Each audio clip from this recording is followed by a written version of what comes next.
खोने लगी है खबरें, दम तोड़ने लगे हैं सरोकार। विचारधारा की लड़ाई में गुम हो रही है मीडिया की पहचान। कोई समझौता नहीं, संतुलन के साथ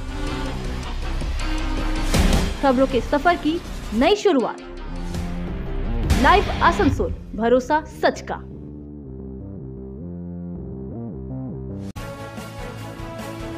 পথ অবরোধের কারণ কি? দীর্ঘদিন ধরে আমরা লেট ব্যাংকে বসবাস করি। লেট ব্যাংকে প্রায় 100 থেকে 150 পরিবার এখন বসবাস করছে। তারা নিজের বাড়ি করে এখানে বসবাস করছে। আজকে যত বছর ধরে আমরা এখানে বসবাস করছি, প্রায় 7-8 বছর হয়ে গেল। 7-8 বছরের বেশিও অনেক মানুষ আছে। সেইখানে আমাদের পাইপলাইনের জল নাই। আর জামিরকুড়ি গ্রামে যেখানে পাইপলাইন আছে সেখানে জল পড়ছে না। নতুন পাড়া আমার একটা বস্তি আছে, সেখানে জল পড়ে না। আর হোদলা তো যে একটা আদিবাসী গ্রাম আছে, সেই গ্রামেও কিন্তু পিএইচের কোনো পাইপলাইন নাই। আর এইখানে অনেক জায়গায় দেখি আমরা জল আমাদের নষ্ট হয়, কিন্তু আজকে আমার কোনো জায়গায় জল নষ্ট হচ্ছে, কোনো জায়গায় আমরা জল পাচ্ছি না।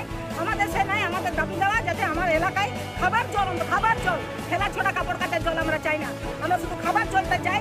যে খাবার জলটা আমরা চিঠির পর চিঠি আজকে জনস্বাস্থ্য বিভাগে আমরা দিয়েছি, কিন্তু সেই চিঠির কোনো গতি উত্তর আমরা পাই নাই। তার জন্য আজকে আমরা আন্দোলনে নামতে বাধ্য হয়েছি। কি আশ্বাস পেলেন? এখন ওনারা আশ্বাস দিলেন যে আজকে লোক পাঠাচ্ছেন কাজটা করার জন্য।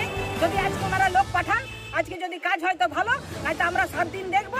7 দিন পরে আমরা আবার আন্দোলনে আমরা এখানে আন্দোলনে আবার সবাই যাবো।